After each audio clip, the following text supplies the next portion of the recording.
Assalamualaikum warahmatullahi wabarakatuh. Hamdalillah wassalatu wassalamu amma ba'd. Kita bertemu kembali bersama SMK Nahdlatul Thalabah bersama kami Imam Badrul Tamam. Sebelumnya berdoa dulu semoga ilmu yang akan kita pelajari adalah ilmu yang manfaat barokah, menjadikan kita lebih baik, lebih solih, menjadi insan yang diridhoi oleh Allah Subhanahu wa taala. Al-Fatihah.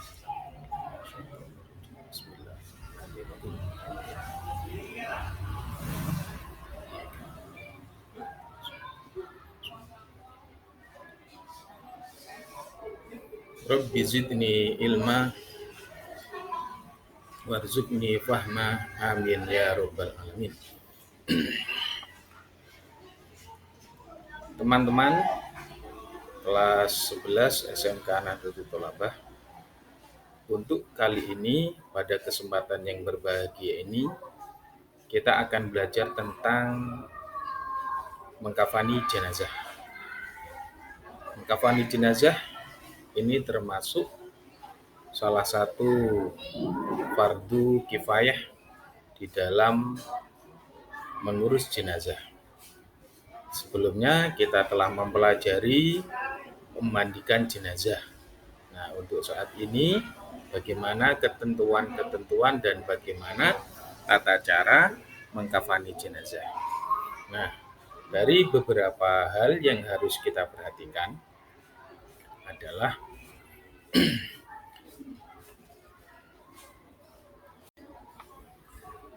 kafan jenazah untuk laki-laki dan perempuan itu tidak sama.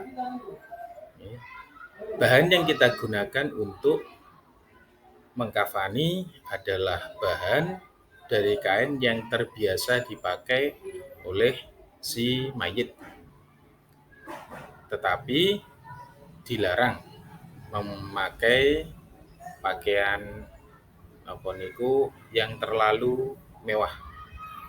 Yang lebih baik sebagaimana yang ada kita pakai kain kafan yang biasa disediakan, atau mungkin boleh bagi seseorang laki-laki atau perempuan yang pernah ikhram memakai kain ikhram. Boleh, karena itu juga bisa untuk jadi media mengkafani. Nah, yang perlu kita tahu di dalam mengkafani jenazah laki-laki yang kita butuhkan yang pertama 3 lembar kain kafan. 3 lembar kain kafan ini setiap lembarnya kita ukur panjangnya dari panjangnya si mayit melebihi 15 atau 20 cm dari atas ataupun bawah. Baik itu jenazah laki-laki atau perempuan, cara mengukurnya demikian. Kemudian lebar kain untuk mengkafani ini kita lihat. Jika lebar kain yang kita beli dari toko ini sudah bisa mencukupi untuk membungkus jenazah, maka tidak perlu kita tambah lebarnya. Ini biasanya bisa terjadi jika jenazahnya tubuhnya tidak terlalu subur. Kalau tubuhnya subur seperti saya, ngeten niki tidak cukup. Sehingga kalau tidak cukup maka kita perlu menambah lebar jenazah. Cara menambah lebar jenazah ini caranya dengan memotong dulu sebatas panjang yang dibutuhkan untuk jenazah, kemudian dibagi 2. Nah, potongan pembagian 2 nanti 1 lembarnya untuk menambah lebar yang kafan satunya dan seterusnya. Dan niku cara menyiapkan kain. Nah, yang pertama untuk laki-laki kita butuhkan 3 lembar kain kafan. Kemudian beberapa tali untuk pengikat yang kita ambilkan juga dari kain kafan, minimal 1 untuk bawah, 1 untuk atas, 1 untuk bagian tengah di atas pinggul. dan ditambah lagi satu yang dipotong agak lebar dan bisa nanti untuk panjangnya bisa meliputi mengikat pantatnya jenazah, pantatnya mayit. Jadi kami ulang, untuk jenazah laki-laki 3 lembar kain kafan, 3 tali pengikat luar, dan 1 tali pengikat pantat jenazah. Sedangkan untuk jenazah perempuan, ini berbeda dengan jenazah laki-laki. Maka jenazah perempuan caranya menyiapkan kafannya seperti tadi, tapai, akan tetapi untuk jenazah perempuan ini memerlukan 2 lembar kain. 2 lembar kain, 1 gamis. Gamis ini bisa kita ukur dari bahunya si mayit sampai telapak kaki 2 kali. Oke, 2 kali. Kemudian kita lipat ke tengah, terus ambil garis tengahnya, terus dilipat lagi menjadi 1/4. Nah, kemudian digunting sedikit bagian tengah. 1, terus digunting bagian depannya sedikit sekira ini nanti bisa untuk memasukkan kepala jenazah perempuan. Itu gamis. Terus kita perlukan juga untuk jenazah perempuan izar atau jarik. Jarik cara mengukurnya adalah panjangnya itu dari atas pinggulnya mayit sampai mata kaki. Dari atas pinggulnya mayit sampai mata kaki. Kemudian yang diperlukan lagi untuk jenazah perempuan kerudung. Kerudung bisa dengan 1 meter persegi dari kain kafan, dipotong, kemudian langsung dilipat segitiga, kemudian kita letakkan pada urutannya nanti. Terus 4 tali pengikat luar. Perempuan tidak sama dengan tali pengikat laki-laki yang luar tadi 3, kalau perempuan 4. Kenapa 4?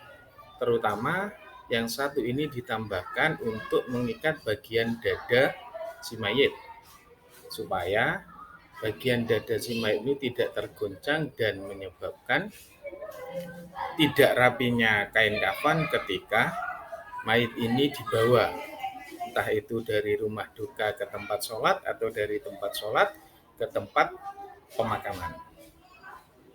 Yang satu lagi, yang pasti tali untuk mengikat pantat mayit. Tali untuk mengikat pantat mayit ini usahakan agak lebar, bisa sekitar 10 cm atau ya 7-10 cm lebarnya. Terus panjangnya sekira bisa meliputi pantatnya mayit. Nah, fungsinya tali pantat baik bagi jenazah laki dan perempuan ini adalah untuk merapatkan pantatnya si mayit sehingga meminimalisir sesuatu yang keluar dari si mayit setelah dia dikafani. Oke. Yang kemarin kita tahu ketika memandikan si mayit supaya nanti tidak ada sesuatu yang keluar setelah dikafani, kan kita urut sedikit dari bagian perut atas ke bawah secara pelan. Tapi kita tambahin ketika mengkafani ini ditambah pengikat supaya lebih maksimal, sehingga bisa dipastikan mayat nanti tidak ada sesuatu yang keluar, entah air ataupun kotoran. Nah, untuk selanjutnya cara kita peletakannya mengkafani. Yang pertama, cara meletakkan mengkafani jenazah laki-laki untuk kesempatan kali ini.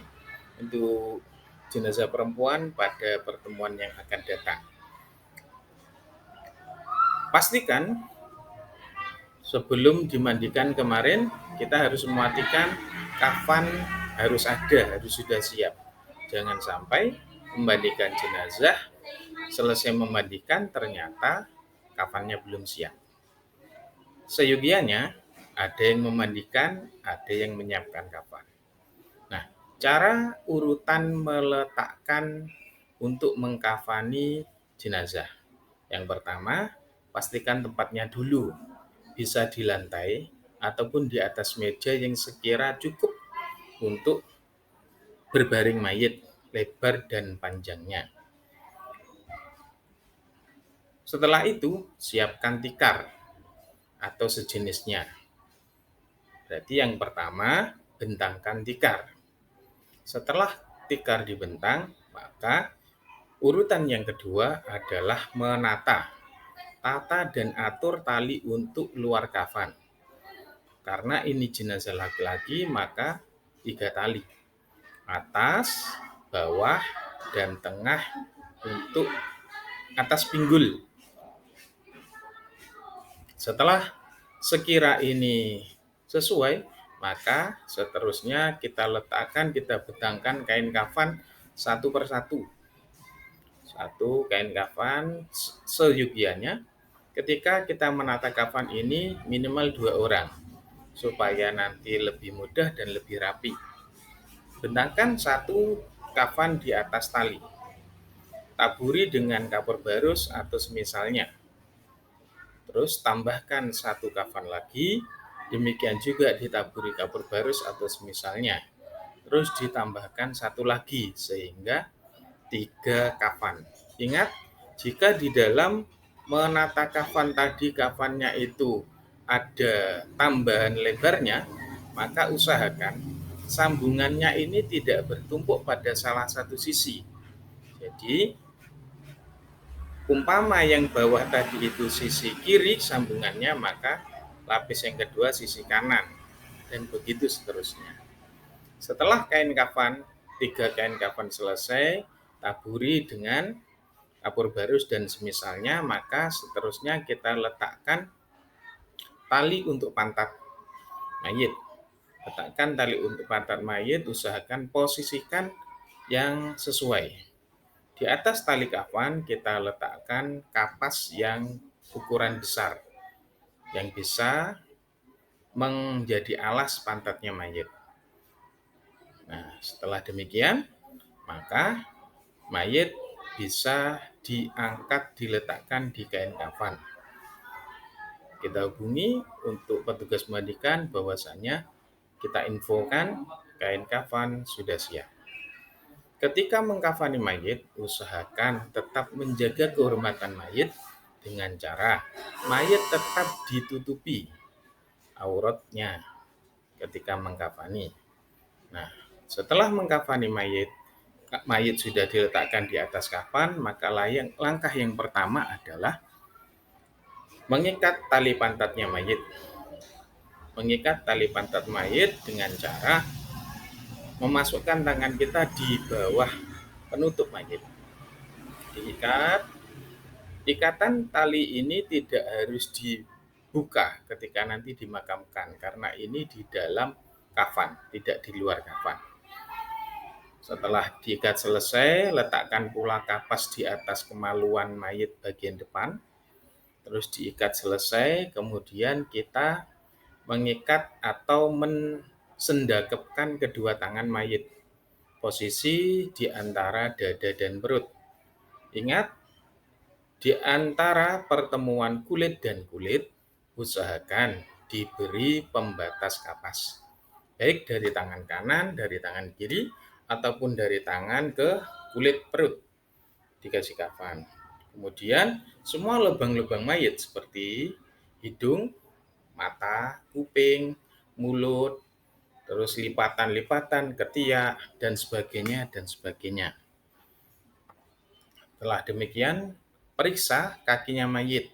Kakinya mayit bisa merapat atau tidak ke antara kaki kanan dan kiri. Jika bisa merapat, maka sudah cukup. Akan tetapi, jika tidak bisa merapat, maka kita membutuhkan tali. Tali bisa kita ikatkan pada kedua kaki mayit di atas telapak atau di pergelangan kaki. Atau bisa juga 2 jempol kanan kiri dirapatkan dengan cara ditali. insya Allah sudah bisa maksimal. Setelah dipastikan semuanya sudah siap, maka seterusnya kita mentelangkupkan kafan lapis pertama. Ingat, di dalam melipat kafan ke mayit ini harus satu persatu, tidak boleh langsung semua. Dari arah kiri dulu ke kanan. Yang pertama, dari bagian kiri mayit ke kanan satu lapis, diteruskan bagian kanan ke kiri satu lapis, kita rapikan. Demikian juga lapisan kedua dan lapisan ketiga. Setelah rapi, maka selanjutnya kita ikat mayit. Yang pertama, di dalam mengikat mayit itu sebaiknya 2 orang. Arah atas dan bawahnya mayit dengan cara agak ditarik. Kafannya agak ditarik terus langsung diikat dengan simpul yang kuat dan mudah dilepas. Simpulnya harus kuat tetapi mudah dilepas, supaya tidak menyulitkan ketika pemakaman. Seterusnya adalah ikatan yang ketiga yang ada di atas pinggul mayit. Ikatan yang ada di atas pinggul mayit sebaiknya simpul itu berada di sebelah kiri badannya jenazah. Hal ini karena ketika nanti kita memasukkan jenazah ke liang lahat, kita langsung posisikan dari atas ini langsung dimiringkan. Sehingga yang bagian atas itu nantinya adalah sisi kiri mayit. Nah, usahakan simpul tidak di depan mayit tetapi di sebelah kiri mayit.